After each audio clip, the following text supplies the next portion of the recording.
Hey everyone, Nick Berlin with Berlin Builds. Today I want to talk about spackling and spackling. So this spackling, the pink stuff, this one is DAP Drydex. It's got dry time indicator, which is the pink. It says it's spackling. This is the stuff that I use for little drywall repairs. Use it for nail pops and different random things like that. This stuff works really good for drywall. It dries just like drywall mud, so it's easy to sand and just continue on with your project.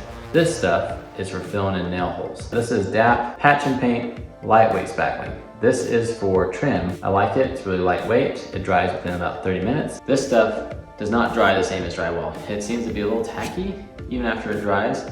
So if you're trying to use this for drywall, it doesn't sand very well in a drywall application, but it works really good on trim. So this is the stuff I use for trim. This is the stuff I use for drywall. Hopefully this helps you guys out. I know it's really confusing, like you read in the small print on these and it doesn't always say, oh, this is for drywall and this is for trim. Just try and make your life easier. If you're at the hardware store, you're looking to get these, this is what I use for each application. I'll have links in the description below where you can buy the same stuff. Hope you have a good day and I'll catch you on the next one.